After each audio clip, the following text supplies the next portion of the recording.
Right, gang, welcome back to the Built for Pressure podcast. I'm joined by a legend, someone who's just taken me for a ride, Tabin, which you should see the video for that soon. Mr. Will Simpson from REAL.MEAL. How are you, mate? Good, bud. Yeah, I'm impressed at how you did. Ish. No, Ish. Jen, like you put in an absolute shift. Kept up. Even though the heart rate was at one. Heart rate was it? I looked great, but the insides weren't going too good. But on today's podcast, everybody, I was lucky enough to know Will Simpson through Mr. Fred Silcock, Silky the man.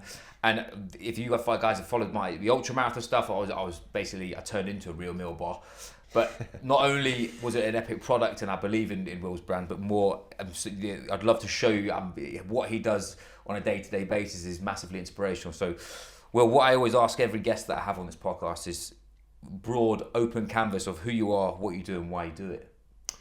Cool. Hi team. It's Will Simpson. I'm sort of primary job, if you like, is I'm still serving the British Army, so major in the army, and regiment is the Queen's Dragoon Guards, so that's like a reconnaissance regiment, light cavalry. So I've been lucky enough to be in the army for the last 11 years, and it's been everything I've wanted to be. Also a father of now two, and got a lovely wife, Jess. Get the brownie points in early. Get it in early, mate. We've got to cash them in, man. Don't worry. And then side of all this is my business. So as Will's already mentioned, it's REAL.MEAL, which is like a meal replacement.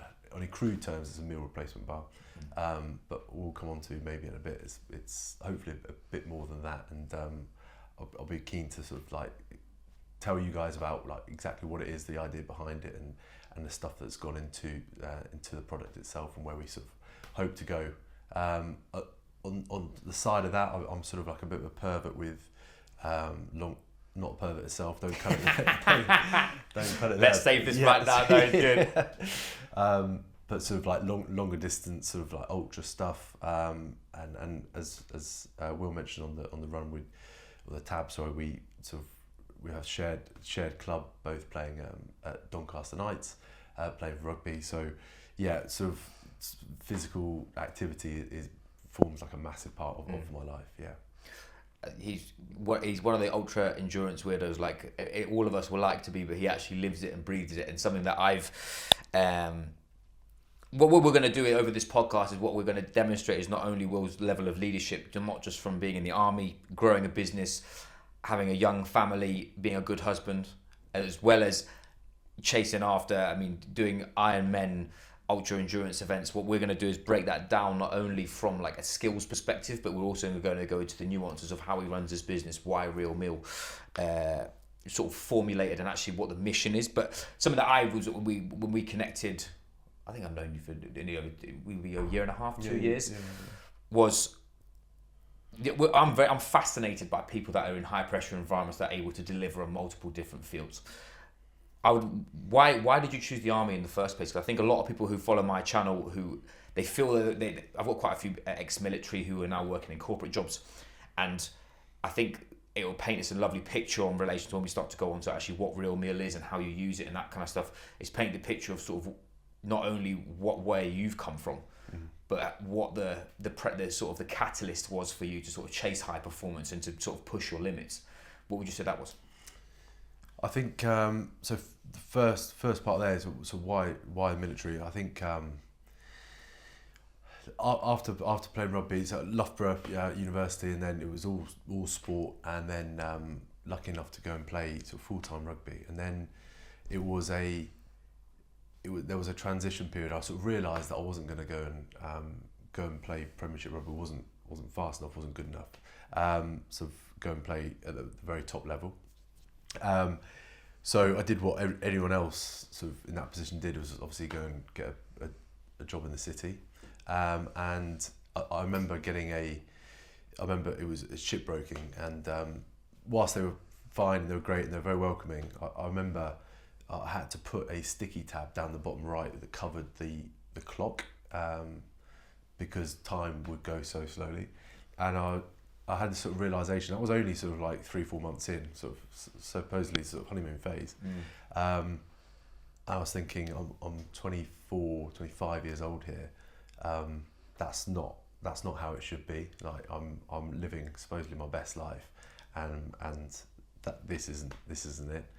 I'd always had the place at Sandhurst. I'd had that place since I was at school, and it was a conversation I think from mum really, and she said you just need to go and do it. You're not happy, and then looking more into sort of what the army offered and potentially what I could offer it's sort of just like a perfect meeting, and it was in hindsight it's a no-brainer, and I wish I'd done it earlier. And in terms of where the sort of that sort of like you said, a high performance attitude came from, I think like mum and dad. I'm hugely fortunate to have supportive parents, and both of them are role models in their own way. But mum is, she's actually just retired, like literally last week after 42 years in being a lawyer. None of her family went to university. None of her friends sort of were lawyers, so she didn't have any role models as such. And just to see her like push the envelope on like every day, and become a partner, and then set up her own law practice, and just like in a very different way was a high performer. And it was, you could see her work ethic. I was just like, that sort of got ingrained into myself and my sister, I think, and through osmosis it's quite we're hugely fortunate to have that, and it just became sort of the norm. Status quo. She was always and you know the whole phrase, like, if you want something done, give it to a busy person. Like, she'd be able to do so much more than sort of the average person, yet her job sort of demanded so much of her. But I think she was just in that mindset of like getting things done, efficient, and whilst I haven't got the brains of her at all, the sort of work ethic definitely sort of rubbed off. Definitely, I think that I think I've always had this conundrum when I've looked at people who I see, because it's weird you were saying that you when you were in you were trying to approach professional rugby and move on, you didn't feel like you were good enough. I feel you have like evolutions in your lifetime where it's like one point is that you're chasing just rugby, the next minute, like you said, you get to the military. Now you're trying to be, you are an entrepreneur, but you're growing your business. There's always this like I'm trying to elevate myself, but the funnel gets bigger. Whereas like pro rugby is such a small, where business is just like this. Pro rugby is this big, but it's the, again, sort of circumducting. I'm obviously a new dad, not obviously a new dad. I'm a new dad. I've got youngster who's 1, and we were talking about before was about how I feel kids absorb. They don't learn. It very much, like you said, I love the word osmosis, is you have what you're doing right now has nothing to do with law or being a lawyer. But yeah, you can already tell your work ethic, your grit, your determination, and your ability to adapt stems from watching your mum deal with pressure and keep dealing with it in a loving way with you, and not just being a tyrant. I assume it comes across as, because of the way you speak. I love listening to the way people speak, and you admire your mum, which is I think it's a huge thing. What about your dad? What was your dad was in the military as well, or was your dad's background? My dad, definitely. He was in the army. He was a gunner for his sins, but he got injured. So a lot of his friends sort of had full careers, and he would have gone down that route, and he would have been perfect for it. But unfortunately, he got injured, so didn't have the career that he perhaps wanted, or I know he would have been phenomenal at. And yeah, it's good. I mean, dad's best mate, and he's supported me in everything I've done. I say this, and your listeners are probably going to sort of it might not resonate with many, because I appreciate I'm extremely fortunate to have that, and that already like puts us massively at an elevated place, because it is such an advantage to have, and both mum and dad sort of not only supportive, but being both role models their own way is just, we're incredibly fortunate. So you start off with a good place, but I mean, there's a lot of people with good parents, good family, good friends, that they don't take advantage. I think there was one moment where I was at school, and again, fortunate to be at a great school up in Yorkshire, and I got these grades back from my economics teacher, and the economics teacher and dad, apparently unbeknownst to me at the time, would go for beers and they were mates and just watch rugby, and he called dad and was like, yeah, Will's not putting in the effort at all, and I got a D in this one thing, and I'd put in 0 effort. I remember it was after maths on a Sunday, and dad he's never done it before, but he got me around the back of the car, told mum to basically just go and make yourself busy for a second, and he said, if you don't start putting in this the effort that you need to, we're paying a huge amount of money for this school, then we're gonna fucking kick you out of the school. And I was 16 at the time, and it just got, I was like, oh my God. From that moment, I put in effort straight away. It was mad because it was a Sunday, and then I spent the rest of the day working, as I should have been, getting on top of it. And I then the next week got the grades back, and it was what the grades I wanted. It was A's and B's, C's sometimes, and it suddenly just clicked in my head straight away. It was like there's a direct correlation between the amount of effort you put in and the result you get, and it was literally like discovering gold. I was like, I've got control over this. I'm naturally not particularly gifted or bright, but if you put in more effort, you're going to get more back, and you've got total control over how much effort you put in. Such a massive lesson. I've always felt the same in relation to people will look into your journey. We look into so many people we admire, and we say, oh, they're so lucky. But it's funny how the more work ethic you develop and the harder you work, the luckier you get. Yeah. It's not actually luck, it's just pure reps of doing the thing. And I think, not being from a military background, but I have got friends and family who are in the military. There's such a direct correlation between, and we look at entrepreneurialism, and I think there's such a huge collection of people who are not just leaving the military or in the military, but they're entrepreneurial by nature because they understand to break down the mechanisms of that work ethic and going, cool, and it's just about putting this in and sustaining pressure. And something that I'm fascinated by is the amount of people who are coming out of the military who are absolutely dominating business. They all say the same thing what you've just said, which is, I'm not gifted, I'm not actually that special, but actually what I have got is I've got a relentless work ethic, and I've got the discipline to actually not cut corners. And I think that's a massive lesson for people that are listening to this, but people that are looking for a high performance outcome, they forget that that's just world-class basics. Masked or masqueraded as economics when you're 15. Yeah. We'll go on to a real meal now in relation to sort of how that sort of came about, but it massively paints a picture, I think, for the audience and people who are listening, that none of this is by mistake. No. Even though all of it's indirect. It's like I always fascinated by people's 1%, 1 degree change. Yeah. Like if you knock a ship 1 degree off, it's going to go 100 miles the wrong way. Yeah. Same thing. Like if your dad hadn't of college you, not even. I thought you were going to tell me he was going to tell you he was going to put you in the back of the car and just drive off with you, mate. Stick you in the boot, that's the end of you, mate. You're gone. Yeah. But I think we all had there's always I had a similar moment with my parents where my dad was in advertising. My mum was she worked in multiple jobs, but she ended up working in schools, so she was very disciplinarian in that respect. But yeah, I always never really understood where I got my work ethic from until I started zoomed out when I was a bit older. And it all stems from watching my parents just do their thing. And I had very similar. It was like a weird.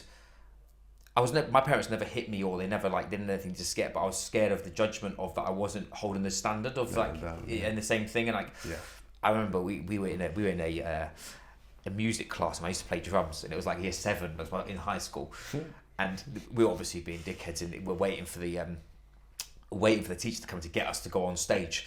This boy locked the door. Anyway, they had to break down the door. They pointed at me and 5 other blokes. None of us got to go on stage. My dad had left work to come watch me. My mum had left work to come watch me, and then I didn't get on stage. I just remember being in the back of the car on the way home, like nearly in tears. Like, I am so scared. And it was the worst because we didn't say anything. Let them down. And it was the fear of letting them down. Yeah. And I think that's something that is quite lost in society now, where we haven't got, it's not respect for the people that are older than us, but there's like, earn the right to do the thing that you're trying to achieve by... Yeah. It's a massive motivation. In it. Yeah, it's like actually having a mission bigger than you. Yeah. And I think, because we'll go on this later about how you balance that, because I'm very passionate around not only showcasing your product and saying, because I believe in it from a friend standpoint, not just from a user standpoint, but that bit of you're doing this whilst working a high pressure job, whilst working in a high pressure environment, whilst X, Y, and Z, and then on the cheeky, I fancy doing an Ironman. Fuck it, I'm gonna go do an Ironman. Let's talk a little bit about REAL.MEAL, man. Like what I'd like to do is give you the floor about the history. Where did it all come from? There was a so.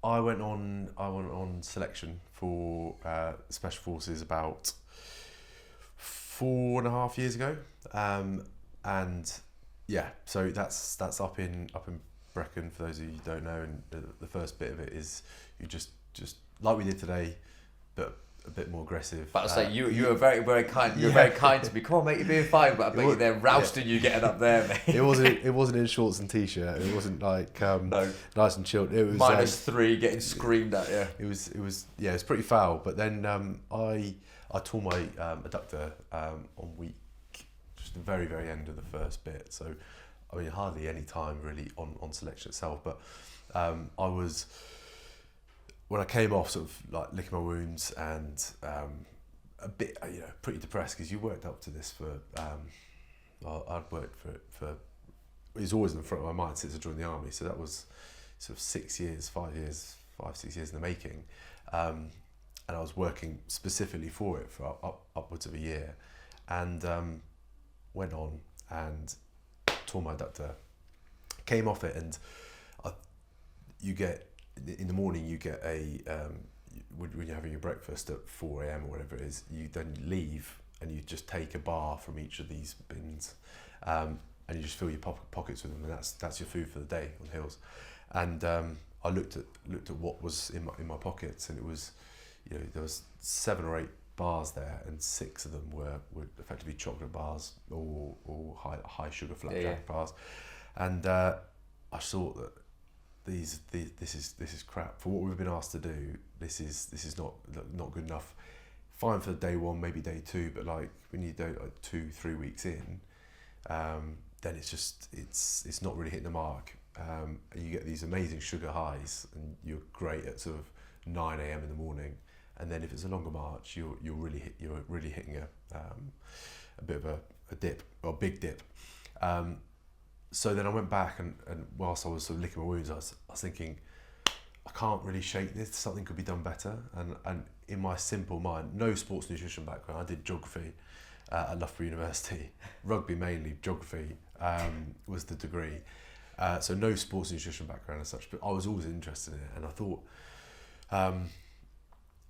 there needs to be a sort of a super portable, high calorie, balanced bar, of which there was nothing. I mean, the market at the time was riddled with high protein bars or energy / chocolate bars, and they were your two sort of like camps there, either high energy or protein. And I was wanted to bring like a nutritionally balanced, like comprehensive bar out there, lightweight. So I was like, right, okay, let's get to work in the kitchen. And I just went My Fitness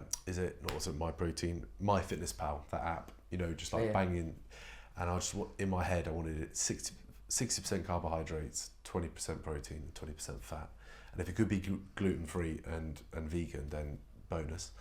So I produced this thing after multiple attempts in my little pokey kitchen in Croydon, and I was just like I was like Willy Wonka, just like banging in all these things. Like first one had like quinoa in, like just because it sounded quite classy.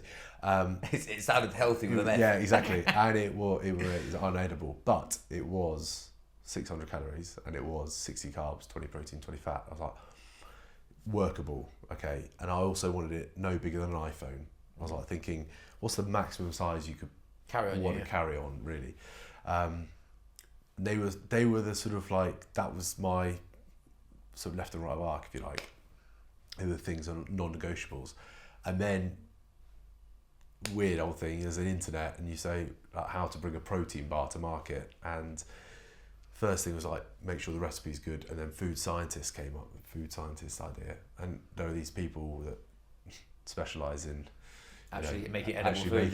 Yeah. So came to the concept, but I'm like, this is it. This is what I've got going. They're like, well, have you tried changing that for that for that?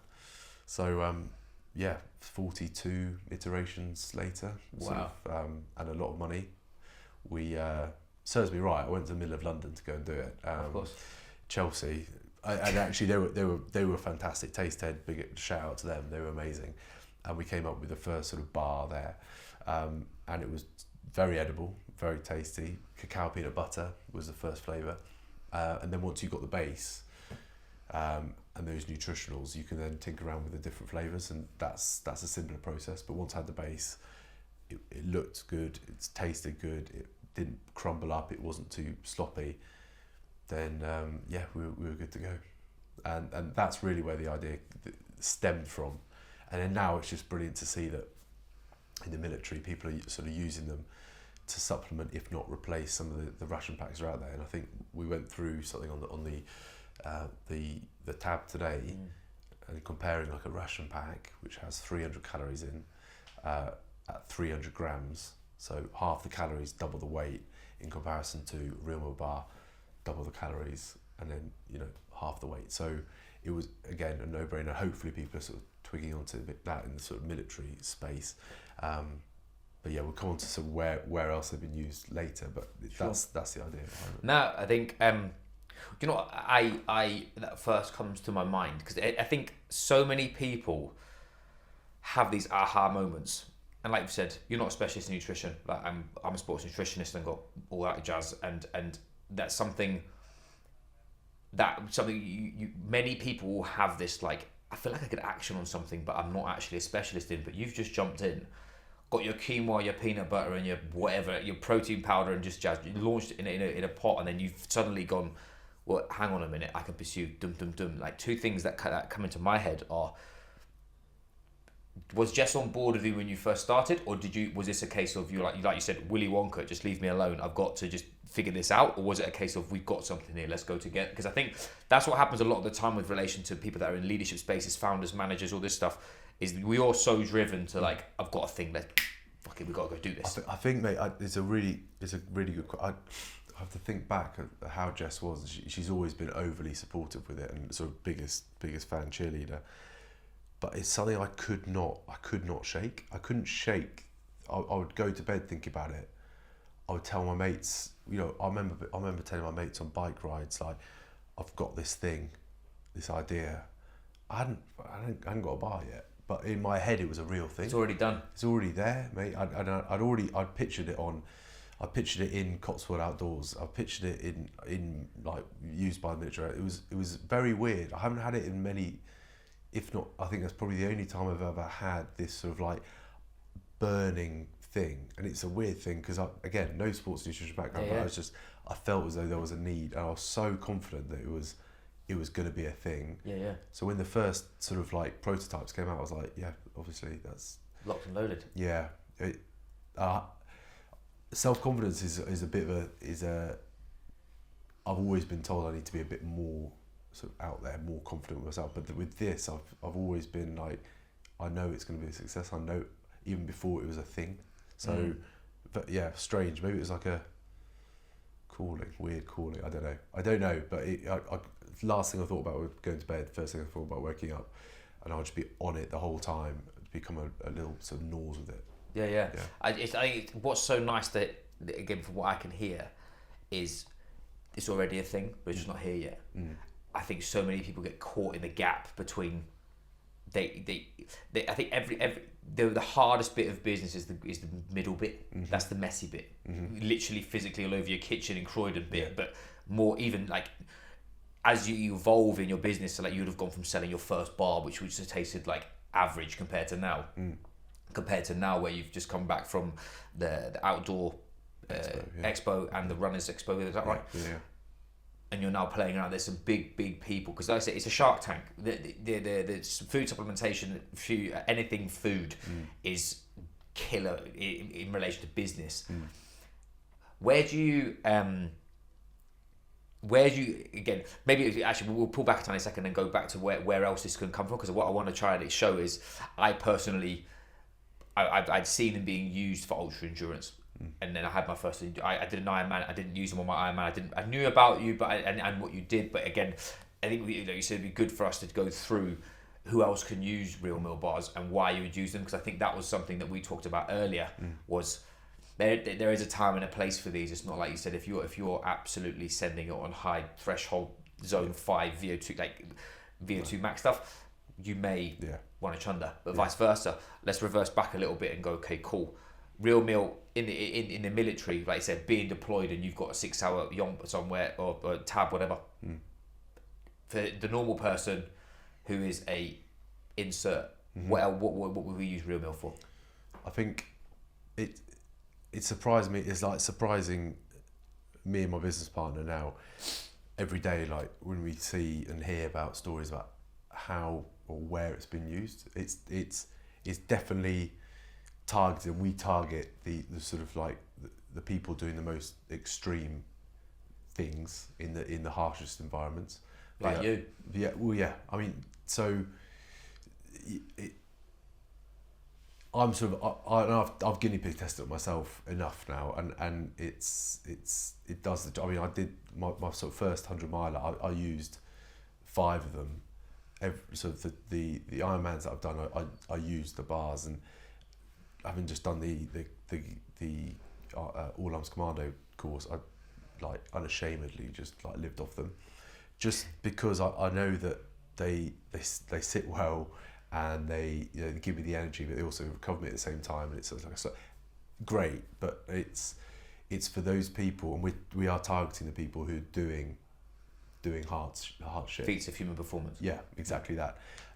But then, in the same breath, it's amazing to see that like teachers who are strapped, like time strapped, they're marking prep, whether they haven't got time for food, but also they've got like an activity that evening, so that they need that. NHS workers, again, no actual time for food. Or they just eat biscuits. Or just eat biscuits. At least have something that is, I think that's something that I found was really nice to see, was the care of the ingredients that you've put in it. Because if you want to go sport nutrition wise, like using dates, for example, that they're absorbed by not only the muscles but for the liver. You could talk about why you use chia seeds. You could the ingredients that you're using are optimal for digestion, but also for different variations of energy of how you're going to, like, your dates are obviously high GI, so you're going to get quick energy, but then you've also got slow energy with oats, that's right in there. And the way they're formulated isn't by mistake. The nice thing that's happening, especially in 2025, is we've gone past the bullshit that was carbs make you fat, carbs are bad for you. And if you're going, like you said, you go on a hike around Snowdon for 8 hours and you've literally just had an apple, you wonder why you're absolutely melted at the end of it. Whereas, hang on a minute, we're going up in winter at Watson's Pass and then going to go over Lamberis. Maybe you want to take a bit of food with you. Well, instead of you taking a burner, hot water, a ration pack of something, hang on, you've just got a bar in your pocket. The practicality of these things suddenly changes from being just, like you said, chasing the human feats of performance of, again, I'll use Simon, just from going up Everest, just because I thought it was hilarious. It's amazing. That boy. Shout out Simon, by the way. Yeah, Simon's legend. I knew that kid when he was this big, and I used to know his brother. He's such a geezer, but he got up Everest showing your bar, but flipping it. Me and Sam went to Dubai, and we had them as instead of us going to, we joked around prep being 12 quid for a sandwich, and I used one of them and a coffee. I know what's in it. I know how much food I'm getting from it. I'm actually having it's sustainable. I'm 100 kilos nearly. I'm 95. Was 100 then. Looking good. Looking up on the trim, mate. I knew I was coming to this, mate. I was stood next to you, but I got to try and get some veins hanging out somewhere. Point being, the practicality of it suddenly goes from, in my space, especially in corporate performance, leadership performance, energy availability is one of the biggest plagues that we have, is that people who associate high performance through starvation. It's through being what you look like. Luckily enough that you're not in the I'm getting shredded world. You're in the I have to perform not only to live world, but also to perform to achieve this. It's the same thing, but stick a corporate suit on and going into London, knowing that you've got back-to-back meetings from 9 a.m. till 6 p.m. and you're not going to eat. Shameless plug. But you're totally right, and it's the, in terms of the ingredients, we wanted to like strip it back. We wanted to, I mean, one of the biggest sort of like inspirations probably like the owner of RX bars over in America. Like he's done incredibly well. He's got like 4 or 5 ingredients. It's all in the front. 3 egg whites, 4 almonds, 4 dates, and no BS at the end. And that was a huge. And I just wanted to strip it back so the random punter could read and recognise the ingredients in the back. And that was again a bit of fluke. Sort of, it wasn't necessarily that wasn't my like your plan. Wasn't the plan, but I've always said sort of like if you've got a sort of indication of sort of an idea, then, and I've said it a few times, like action breeds momentum. So just go and do it. Nice. And give it to the professionals. Like, this is my idea. Let them like muck around with it, and they came back with something like great. And I think, and hopefully you think, but yeah, as you say, like the corporate side of the world using it, the NHS workers, the teachers, just people just like, it's thankfully the education is there now. It's not just being like super lean is a performance indicator. Actually, you need to be fed, you need to be sustained for like longevity, and to be operating at a level that you want your high functioning CEOs, your NHS workers, your teachers, you want them to be all over it, and you want them to be fueled. So and it's all about, in my head, like especially now, especially what I coach through nutrition, is I'd much rather somebody who's optimal and had the choice than running them suboptimally, forcing them into position. What I mean by that is, if we look at it from, we go into the corporate space, we'll come back out into the adventure space after, it's a bit different. The corporate space is most people, they want to be healthier, have more energy, they want to feel healthy, which means they feel leaner, they don't feel like a melted wheelie bin, and they want to feel like they can make decisions at speed when it matters. All of that runs on fuel. The association for the last 10 years is that I'm going to do all these cool things, but I'm going to run on fumes on purpose because I might burn a few more calories to look healthier, i.e. drop body fat. That doesn't work that way. We've now realised it doesn't work that way. If we flip it into the adventure space, where we know that the body's going to be turning over a certain amount of energy at a certain, like you said, we talk about ultra marathons. I was chopping a full bar every 90 minutes for 22 hours. Good go. Yeah, that was hacking. Go, I came out as a real meal bar, but I got to the end and I could have kept, if I needed to, I was happy to keep going. The point being was the visual now matches the audio with what I'm asking my body to do and actually how I'm fueling it. That's what I want to try and get from this piece of the puzzle, is that this product is a game changer for those that need it, and a game changer for people who can use it effectively when it matters. When we talk about it, understanding now around about when not when not to use it, but when again, you mentioned about using it on an Ironman. Me personally, I haven't given it to clients who are doing high level threshold based work, or like sprinting and that kind of stuff, purely because some people can, some people can't. It could do the job, but that's where I use the precision just sweets if I need to, just purely from a speed perspective. If we were looking at this from like an entrepreneurial standpoint, and from like you mentioned a second ago about you give it to the expert. As a founder and as someone who's entrepreneurial, who's you've got a thing that that in my opinion will dominate the market and will help other people. For sure. What's the one thing that if you were to start this again, would you tell yourself to not just be, I don't like the word be better at, because I feel like that's like the whole point is that you fuck about and find out, excuse my French. But what's the one lesson that you found doing all this with all the people that you've worked with and all that stuff, that if you knew that then could have either sped up your trajectory or helped you not go through the challenge that you did? It's a really good shout. Good question. Sorry.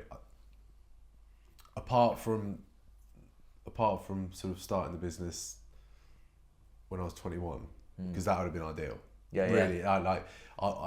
I'm late to it, and yes, the idea and the sort of tipping point was post selection, but I've had a sort of inkling for a long time, and I wish I'd just started it earlier. I wish but that was a tipping point. But in terms of, that's not really helpful for anyone listening who's thinking, I'd probably counter that though, personally, because what you've just, again, you can relay it back to me, is that when you've got an idea, instead of sitting on the idea for so long until it hurts so bad that I start, actually, if you have an idea, explore it.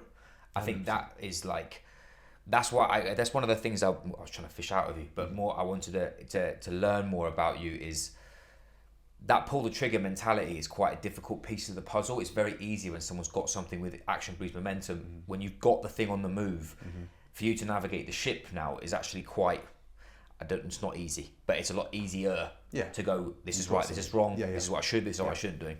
But that bit where you've got a burning desire to pull the trigger, something that I want to try and empower somebody to take is I feel, again, please correct me if I'm wrong, you'd have much rather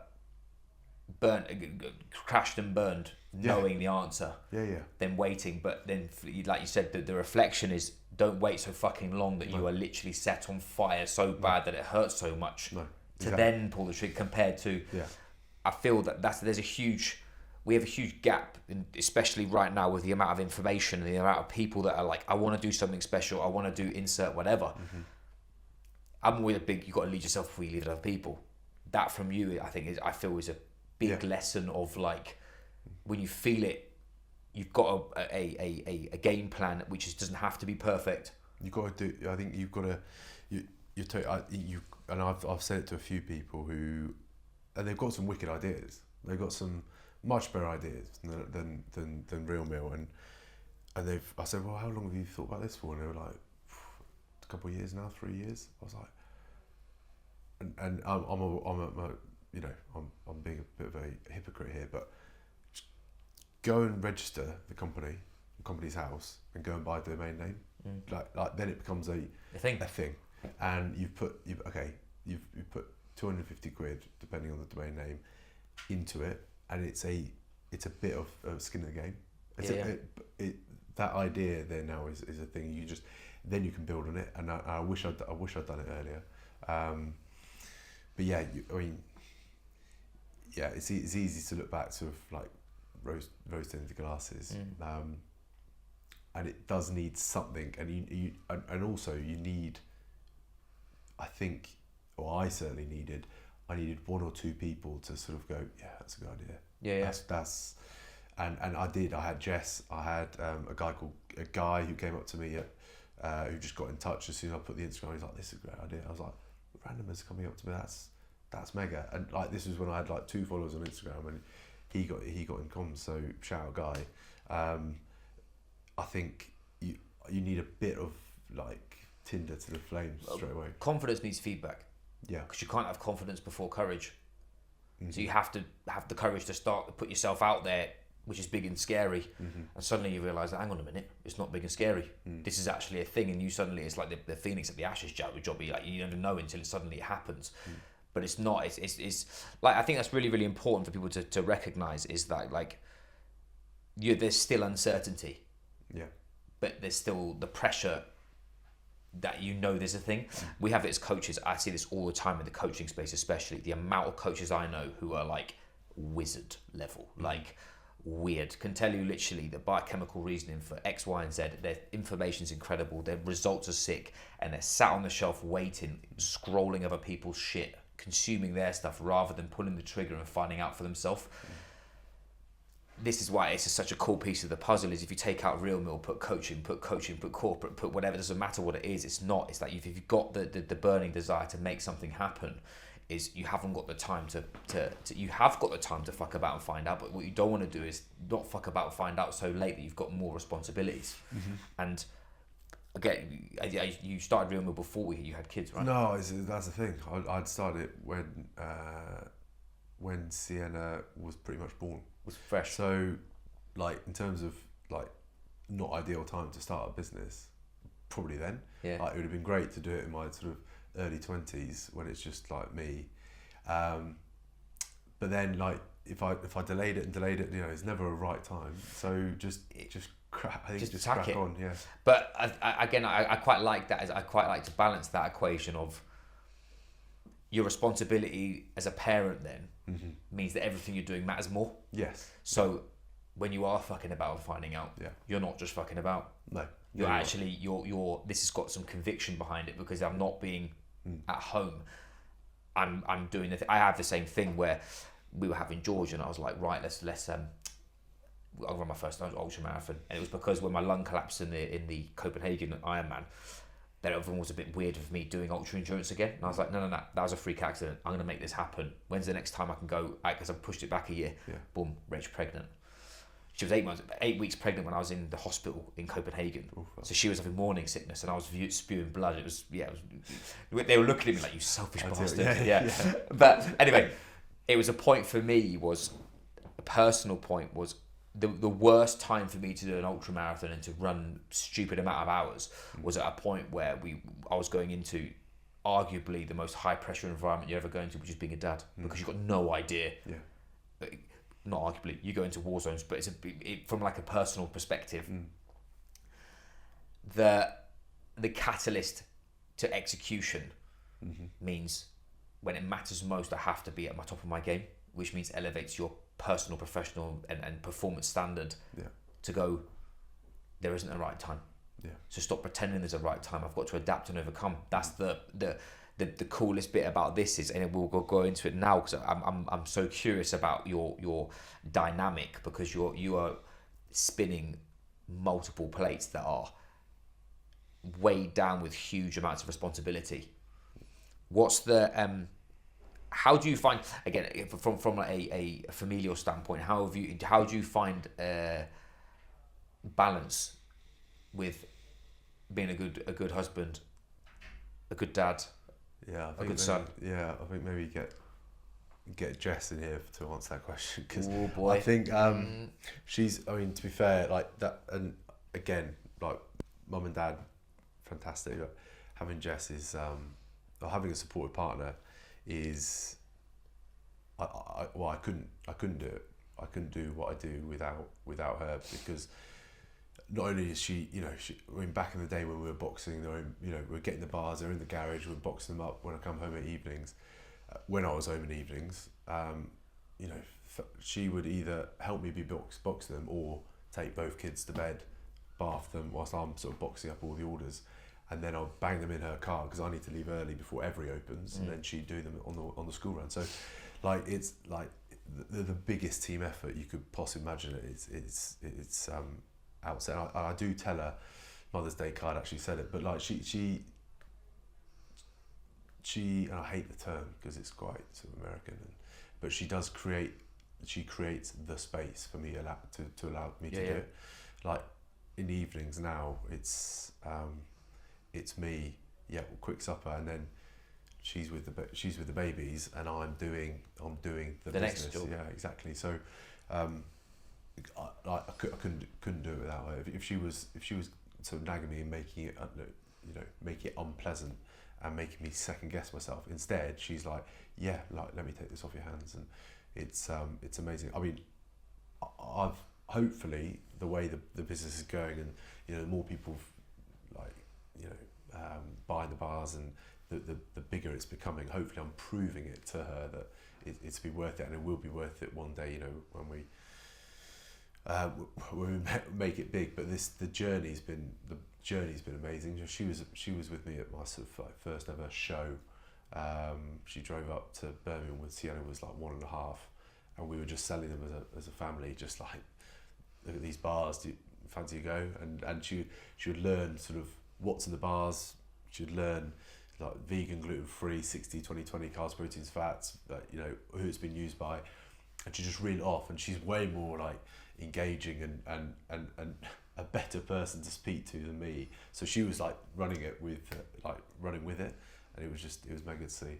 Yeah, mega. So I have very similar in relation to, you have to have I feel whenever I look at people who are couples, there's a yin and yang, which is again Ming in term, but it's true. Is there's things that you're good at, and there's things that your wife will be good at, and that's where it feels like that's where you've got the sort of, it's not even harmony, it's just it's a communication of, I know that this has to happen, but I'm backing you. I'm very similar with my wife. She works inside my company, but she's currently basically a full-time mum, or she's on maternity or whatever. I couldn't do what I do without that level of support, and I think it's easily brushed, it's easily accepted, but it's actually really difficult to maintain, because there's like this weird bit where you've got business, everything else kicking off, and you two suddenly you don't run out, you just don't see each other because you're so busy.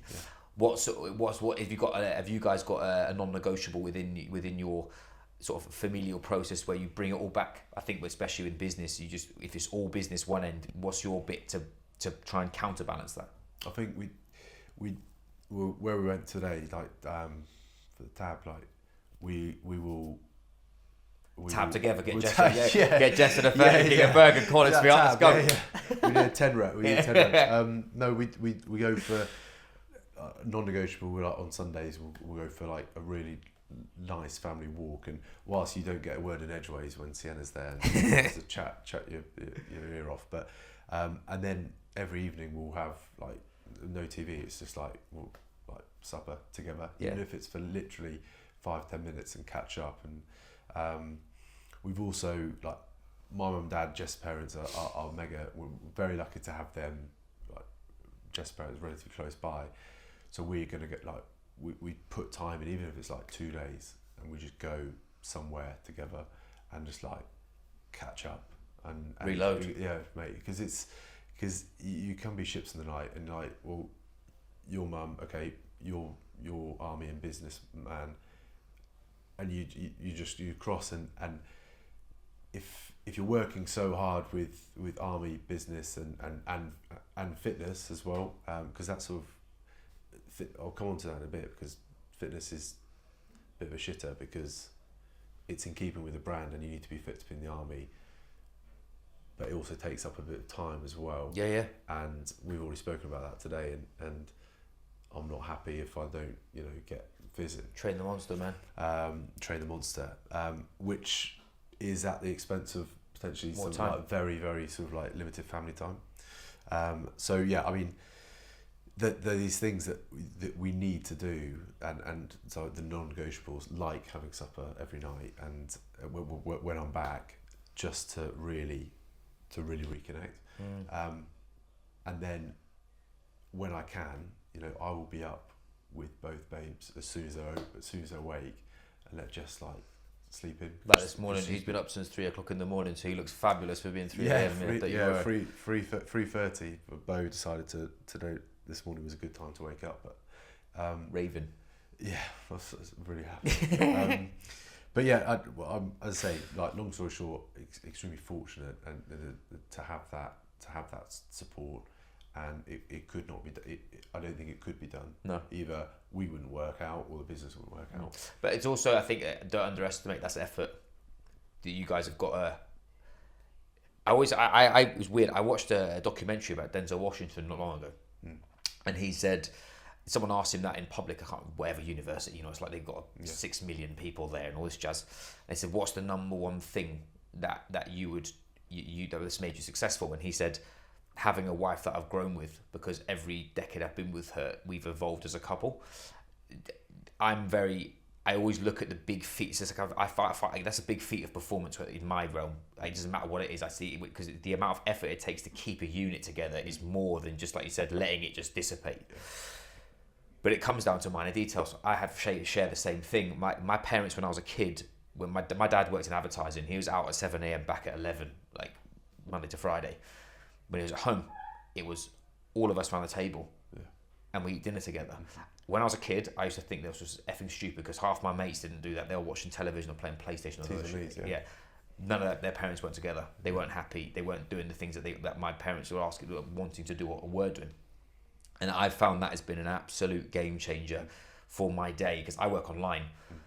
I can actually manipulate my day as I want. Like you said, when you've got time off, you're choosing to work. You don't have to work, but you're choosing to chase something massive. But yet the detail of that's just what we do. It stems down to what we talked around about kids absorb. Right? They get like, actually, Dad does listen to me. We sit down for tea, and yes, I do chew his ear off, and he probably doesn't make any sense. But that's the whole point. I think that's a point, especially right now. I'm looking at how. Have you watched the thing Adolescence on Netflix? I was about to. Oh no, I was about to. We started. Like, if you haven't watched that, that is the most scary thing. It's pretty unnerving. It is unnerving. As a parent, I found that's been a weird thing for me. Being a dad is now I see things through a dad lens, not meaningfully, and like I'm there in my head going, imagine that was George. Imagine that was George. Imagine that was George. Same thing. I've actually went and did some work in some schools. And you can actually see this happening of kids being so disconnected from. Don't spoil it. No. Episode 1. No. I'm not going to talk about it. I'm saying from like the pressures on being someone there as a youngster now have never been more because there's so much information. Yeah. When I was at Drayton Manor High School, I had a Nokia 3310. You could knock someone out with it. I couldn't find out what Joe Bloggs was doing out in Australia at this time of day and why am I not like it? And suddenly the pressures are huge, but the pressure valve still remains.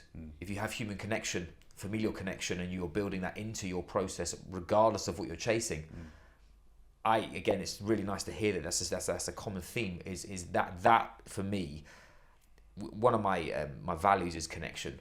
But why as soon as I saw you on Fred's Instagram doing high rocks, I was like, oi, what's he doing? And then Leonard's like, oh, he played at Donny. When I played at Donny, it's the same thing. The connection's there by default, but yet you could see the way that everything else aligns from like a brand and who you are and what you do and why you do it, because you'll always attract the same similar person into your life. So it's something that I found really, really prevalent, especially being a dad. And it's nice to hear that you guys have got it's not that I've got this weird mentality around it. It's like, as you said, success leaves clues, and you'd have had that as a kid and that kind of stuff. From wherever, what time we're on, where do you see Real Meal in 5 years' time? What's the mission? I've swerved there, but I want to get back. No, that's good. That's good. I think this is a big piece. 5 years time. 5 years time.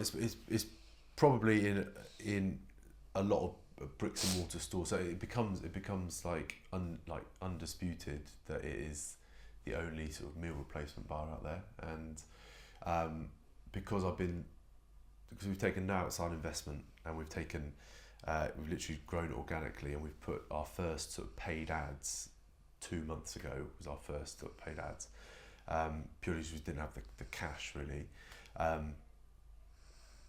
I just want it to be known among sort of like common. I mean, amazing things like Tribe have done, and I don't like or dislike Tribe, but they've done an incredible thing with growing really, really nicely, and then they've spiked, and everyone knows Tribe bars. I want it to be undisputed that there's no other option.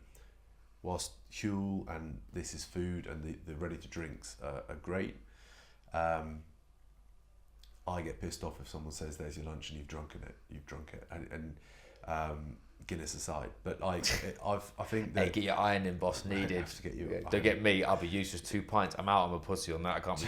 Weak. Actually, I've stopped drinking because when I did the Ironman 2 years ago, because I was getting up at 5 and then I was double sessioning, I stopped drinking for that. So now I'm so sensitive to drink. Really? So it's not I don't drink because of like it's just purely when I do drink, it buries me because I just haven't drank. I need to get back some tolerance. Yeah. Weak. We can get you into that. That's it. Straight. Put me in, coach. Yeah. But yeah. So basically, I wanted to be in a few sort of big stores. So the ones at the Cotswold Outdoors really. So it's going to be in 32 of the 90 Cotswold stores this month, which is super exciting. That'll be the first sort of bricks and mortar store. Then sort of another store sort of would be amazing to have, and we're in sort of early talks at the moment with Holland and Barrett. So Those two stores for me would be fantastic because it attracts the right type of people. So I say the right type of people, the people who would gravitate need towards it. the bar. Yeah. But then sort of like it'd be fantastic to see them elsewhere in Europe. Like I think we're always a bit arrogant, like, oh, you know, we've got the lakes and we've got Brecon and we've got up in the Highlands in Scotland. But if you look at like Europe and you've got to look at France, Italy, you know, around those areas, Spain, you've got hills, Norway mountains. I mean, to have a footprint in Europe would be, but certainly in 5 years' time would be fantastic. And I want to also give our loyal, and we've got some amazing customers who literally been with us from day one. To give them opportunity to invest into the company would be a real big goal of mine. So a chance to us to repay their loyalty, but also in effect that would help us grow as well. Long-winded answer was just saying get a lot bigger, get more well known, get more widespread. Potentially release a 5th flavour, although that's not. We've got a few. There's definitely a few options there. But we'll leave that out to the sort of customers to maybe do. That's your next competition. Make the Russian roulette. What we're going to get Skittles flavour. Exactly. So another flavour, but then also a lot of people have asked us about a snack option. I want to definitely get away from the snack option because then it becomes another snack bar. So like a 200 calorie. I don't want that. Our USP is it's a meal replacement bar. It's over 600 calories, but we are looking at maybe something along the line of like a 1,000 calorie bag, but in snack little 200 calorie little bar form, but the bag is 1,000 calories in total, so five little fingers if you like. Yeah, nice. So you can just deploy with that, and that's pretty hefty. Yeah. Epic. No, again, massively appreciate your time, mate. I think as a friend and someone who's used your product, you wherever you're headed, I know you're going to get there because it's nice to meet someone who your product speaks for itself. It's not. I always find, especially whenever you're speaking to founders or people that are like pushing business, is the louder they shout, the more that you hear them. Where you're quite the opposite. I'm letting my fucking bar do the talking, and people are cotton on to actually no, this is the thing. If you're, as you said, hiking, adventuring, mountaineering, ultra marathons, I'll give you a shout on that one. Super. And from a like having something on your person that you know can fuel your performance, the actions have already spoken louder than words. So yeah, man, I'm super excited to see where you go, and I'm sure I definitely have to come do Tabin again. We've said I've got some people that we need to get in the mix for that because that was roughly the best possible way, but we could make it worse. Mate, for sure. Thank you. Really Legend. appreciate the time, guys. If you where can people find you? You've mentioned stores you can buy your stuff, but I know you've got stuff online. Where can they find you? I think just if you go Instagram, so REAL.MEAL online or realmeal.co.uk, we try to get as many people behind like the subscription as possible to get again that. So we want it to be part of your lifestyle. So you've got the adventure pack, which is 4, 1 of each flavour, and then you've got endurance pack, 2 of each flavour. If you have eight a month, and we've got about 50-50 split at the moment. But the idea is to get people as part of their routine. I mean, I always have one in my car regardless because it stops me from, as you mentioned, M&S or Pret stops you spending £35. I literally just had one when I got to your house because Yeah, I got up at 5, and I can't eat first thing in the morning. I try not to just from a digestion standpoint. But yeah, I smashed one out of my bag. So good to go. Get it in you for sure. Wicked. Instagram sorted. Yeah. Guys, thank you very much for being here. Like I said, please share. If you have any questions for Will, please drop in the comments. I can send to him or hit him up on Instagram as well on Will Simpson. So he's at Will Simpson, yeah? Yeah, Will Simpson. Not Will Simpson, like MSN, you do Bieber, isn't it? It's like, thank you very much, gang, and we will catch you soon.